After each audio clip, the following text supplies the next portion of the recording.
Kung matututunan mong lumabas sa sarili mong kahon, mas mauunawaan mong mas marami pang mangyayari na ikakasaya mo na kumpara sa dating ikaw. So, hi mga kuya at ate, welcome kayo sa aking page na pangalawang pagkakataon.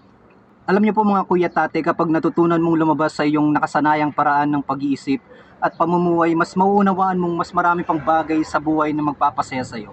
Masigit pa sa mga nakasanayan mo. Minsan kasi tayo na rin ang umahadlang sa sarili nating kalayaan at kasiyahan dahil sa takot, duda o limitadong pananaw. Pero kapag sinubukan mong buksan ang isip at puso mo sa mga bagong karanasan, ideya at tao, doon mo makikita na napakalawak pala ng mundo. At marami pa itong ihahandang biyaya para sa iyo. Hindi ka nakakulong sa kung ano ka dati, may kapangyarihang kang piliin ng bagong ikaw. Hindi mo kailangan manatili sa nakaraan mong anyo. Ang pagbabago hindi kahinaan, ito'y katapangan. Ang paglabas sa sarili mong kahon ay unang hakbang sa tunay na kalayaan.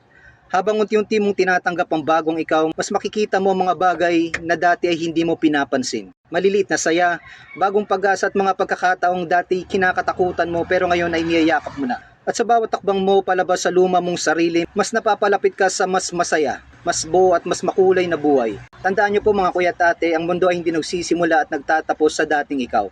Nasa harap mo ang mas magandang bersyon ng iyong kwento. Kapag natutunan mong lumabas sa sarili mong kahon, ang mga nakasanayang takot, pagdududa at limitadong pananaw, mas mauunawaan mong marami pa palang bagay sa mundo na magpapasaya sa iyo. Higit pa sa dating ikaw. Hindi mo kailangan manatili sa luma mong anyo.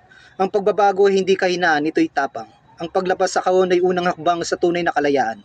At kung sakaling mapagod ka sa gitna ng paglalakbay, huwag mong kalimutang magpahinga, partiyan ng proseso. Hindi mo kailangan laging malakas, sapat nang nagpapatuloy ka. Minsan kailangan mo lang manahimik, makinig sa tibok ng puso mo, at muling ipaalala sa sarili mo kung bakit ka nagsimula. At dun mo mararamdaman may liwanag pa, may pag-asa pa, may ikaw pa na hindi sumusuko. Kaya wag mong maliitin ang maliit mong hakbang, dahil yan ang bumubuo sa malaking pagbabago. Sa bawat araw na pinipili mong bumangon, pinipili mong magmahal muli, unti-unti mong binubuo ang mas maganda mong bukas. Ito ang iyong pangalawang pagkakataon, hindi ito binigay para sayangin, kundi para yakapin ng buong puso. Patuloy lang, umahon, lumaya, dahil deserve mong sumaya. At sa bawat araw na pinili mong maniwala muli, ay unti-unti mong binubura ang mga lumang paniniwala na nagsasabing hanggang dito ka na lang. Hindi ka nilikha para manatiling sugatan, nilikha ka para gumaling, para lumago, para magmahal muli, lalo na ang sarili mo. Alam niyo po mga kuya at ate, huwag kang matakot sa mga araw na tila wala na nangyayari. Dahil sa pananahimik, dun kadalasan lumalalim ang ugat. At kapag malalim na ang ugat, mas matatag kang tumutubo sa tamang panahon. Kahit hindi sigurado sa bawat takbang, ang mahalaga, hindi ka nakatali sa dating ikaw, hindi mo na pinipilit ang mga bagay na sumasakal.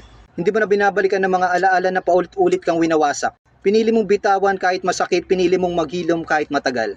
Ang totoo, hindi madali. May mga gabing walang kasamang iyak, may mga umagang tilang walang saya.